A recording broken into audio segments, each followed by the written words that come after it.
Radio Insurgente, la voz del Partido Fuerzas de Liberación Nacional, transmitiendo a los rincones conscientes que nos reciben. Comunicado del Partido Fuerzas de Liberación Nacional. Al pueblo de México.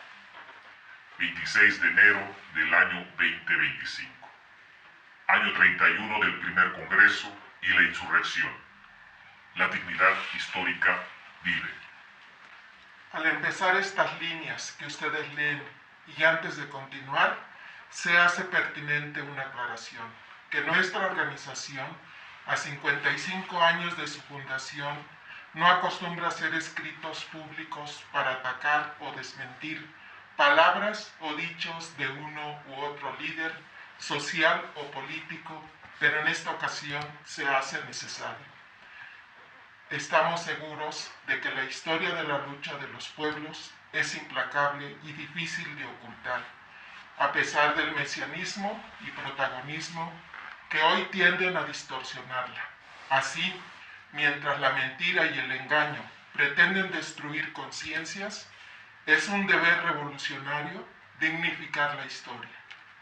En los albores del año 1993, las Fuerzas de Liberación Nacional ya tenían 25 años ininterrumpidos de labores y tareas revolucionarias en todo México, con presencia en los frentes de combate que nos habíamos propuesto construir. En el norte desértico e industrial se sostenía ya el Frente Villista.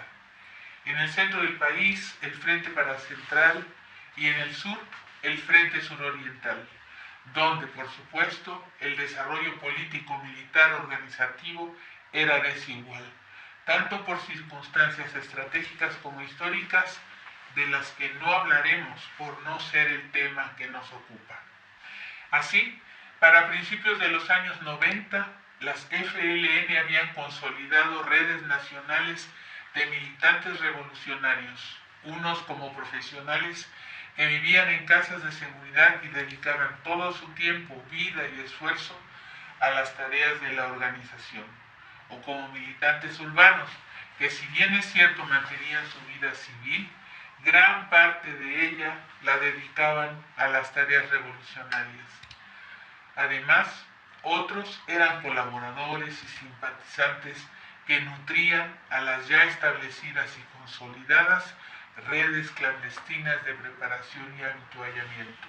Ellas y ellos eran colonos, obreros, costureras, maestras, trabajadores de Pemex, campesinos, estudiantes, indígenas de diferentes partes del país, migrantes, zapateros, artistas, escritoras, dibujantes, peluqueros, arquitectos, etc. Es decir, mexicanas y mexicanos revolucionarios comprometidos. Todas y todos sabíamos por qué luchábamos y sentíamos en piel propia las consecuencias de nuestros trabajos político-militares que ya veníamos realizando desde 1969. Por todo esto, por ellas y ellos, y más allá de cualquier intento de especulación o de revisionismo histórico, como el planteado en diciembre del año pasado en Chiapas, y a pesar de las injurias cubiertas de rencor de quienes al parecer han dejado de lado la liberación del pueblo mexicano, el levantamiento político-militar del 31 de diciembre de 1993 fue el resultado de esos 25 años de trabajos revolucionarios de las Fuerzas de Liberación Nacional. Militantes de las FLN, hombres y mujeres, dieron y dejaron todo por la construcción del proyecto que transformará a México en algo mejor. La historia de las FLN y las estrategias en Chiapas que dieron origen al EZLN no podrían explicarse sin la creación del núcleo guerrillero Emiliano Zapata en 1972, o sin la visión del primer responsable de las FLN, el compañero Manuel, y el resto de los fundadores, Murcia, Salvador, Ricardo, Manolo, Alfredo, Gonzalo y Alfonso. Ella y ellos vivieron como lo predicaron.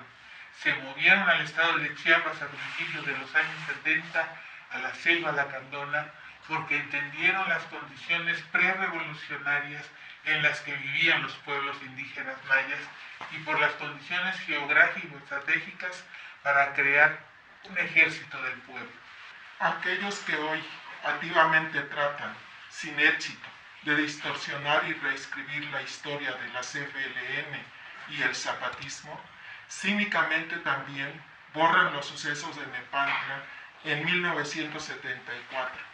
Desde esa casa de seguridad, la Casa Grande, se preparaban mujeres y hombres para vivir, resistir y construir el proyecto revolucionario en la selva chiapaneca. La delación y la traición llevó al enemigo a la Casa Grande y a la selva, donde cayeron en combate Soledad, María Luisa, Salvador, Manolo y Gabriel, y el Estado mexicano desapareció a nuestros compañeros Manuel, Héctor, Murcia, Alfonso, Tomás, Ricardo y el maestro Fidelino. La expansión de la estructura militar de las FLN en la selva, que con el tiempo daría nacimiento al EZLN, hubiese sido imposible sin los años dedicados por el compañero Alfredo, entonces primer responsable, en la misión de búsqueda de los compañeros desaparecidos y en la exploración de cañadas y montes a mediados de esa misma década. En esos años, Alfredo instaló cientos de campamentos temporales, los cuales fueron base para los futuros campamentos militares y de adiestramiento del EZLN. A su vez, mientras Alfredo recorría la selva lacandona, la compañera Aurora reorganizaba el repliegue táctico de las redes militantes de las ciudades donde dio su vida por el proyecto revolucionario de las FLN.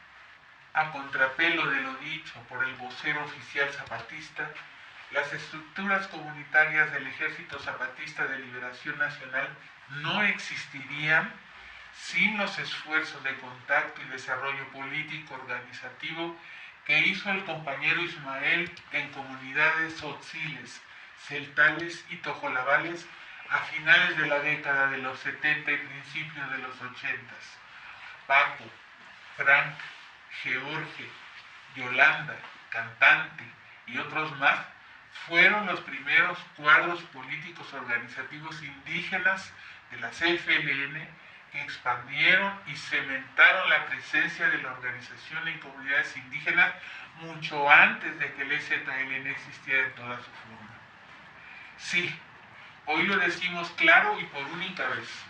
El EZLN y su estructura político-militar en las comunidades indígenas no fue creado por generación espontánea, sino el resultado de intensos esfuerzos político-militares organizativos de las Fuerzas de Liberación Nacional. El origen mismo del EZLN fue inconcebible si un grupo de militantes de la CFLN, mestizos e indígenas, no hubieran llegado a establecerse de forma definitiva y permanente en las montañas selváticas un 17 de noviembre de 1983, bajo la dirección del comandante insurgente Germán, mucho antes de que existiera o llegara a la montaña el que funge como vocero oficial. Después de ese primer campamento, se abrieron mucho más debido a los trabajos de formación política organizativa, en ocasiones de manera legal, no solamente clandestina, que llevaron a cabo militantes de la CFLN, como la compañera comandante Lisa, en pueblos y comunidades de los Altos, Selva, Cañadas y Llanos del estado de Chiapas, y el comandante Rodrigo, también encargado de las redes urbanas de militantes en el resto del país. Más aún, y de forma llana y simple, no hubiera existido el levantamiento zapatista, ni el EZLN, ni Marcos, sin la historia brevemente aquí reseñada, o sin la decisión tomada por el Congreso del Partido Fuerzas de Liberación Nacional en enero de 1993 de empezar la Guerra Revolucionaria de Liberación. A este Congreso del Partido Fuerzas de Liberación Nacional asistieron decenas de delegados de todo el país, que representaban no solo frentes de combate, sino también células de militantes, comunidades, pueblos y colonias, mestizos e indígenas. En la Asamblea General las delegadas y los delegados tomaron 3 decisiones que hoy tienen un gran valor político e histórico, tanto para nosotros como Partido Revolucionario, como para las luchas del pueblo mexicano. 1. El Congreso del Partido Fuerzas de Liberación Nacional declara la guerra al clasista y capitalista Estado mexicano, en ese entonces representado por Carlos Salinas de Gortari, comandante en jefe del Ejército Federal Mexicano. 2.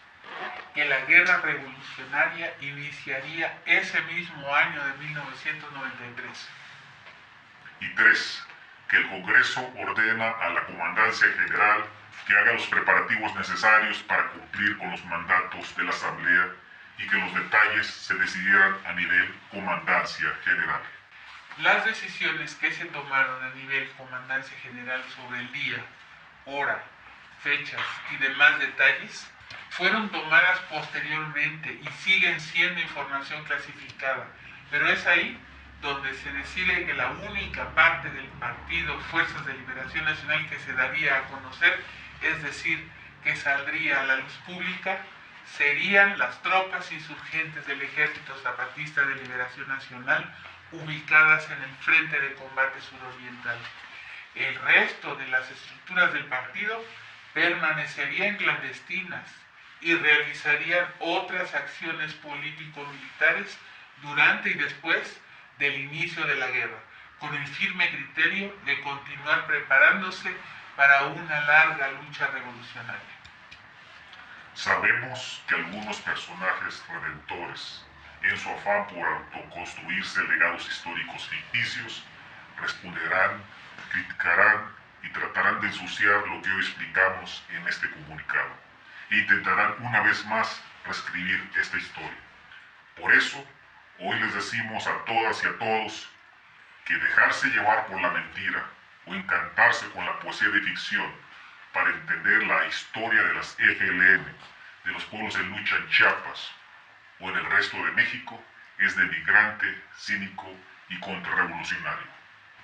A quienes hoy integramos la militancia y la dirección del Partido Fuerzas de Liberación Nacional, no nos preocupa eso, porque ya lo hemos visto casi todo: traiciones, delaciones, deserciones, desviaciones, difamaciones y protagonismos mesiánicos. Sin embargo, extendemos la invitación a quien tenga el interés de profundizar su conocimiento sobre el origen, las metas, objetivos e idearios del partido, a que consulten y lean la serie Cuadernos de Trabajo Dignificar la Historia, publicados por la Casa de Todas y Todos, quien tiene bajo su resguardo los archivos históricos de la organización, que incluyen comunicados internos, publicaciones, videos y más documentos que certifican lo aquí expuesto. El PFLN es una organización revolucionaria que no ha sido destruida ni derrotada a pesar de los intentos de propios y extraños, ni sucumbimos al canto de sirena de la derrota, la claudicación y la traición. Tenemos más de 5 décadas comprometidos a un cambio sistémico en México, tanto político como económico, social, cultural e ideológico, y lo lograremos. A 31 años de nuestro histórico primer congreso, realizaremos el segundo, donde definiremos los siguientes pasos de nuestra lucha. Finalmente, queremos dedicar estas líneas de rescate histórico a todas y todos los militantes de las FLN que dieron su vida, lo mejor de ellos y ellas, por cambiar las condiciones de injusticia, pobreza, desprecio y maltrato a los pueblos y comunidades mexicanas. También queremos reconocer a todas aquellas y aquellos militantes que hoy siguen luchando dentro y fuera de nuestra organización, consecuentes con su deber revolucionario histórico y que siguen la visión y las metas de quienes con su ejemplo marcaron el camino a seguir. Comité Central del Partido Fuerzas de Liberación Nacional, vivir por la patria O morir por la libertad.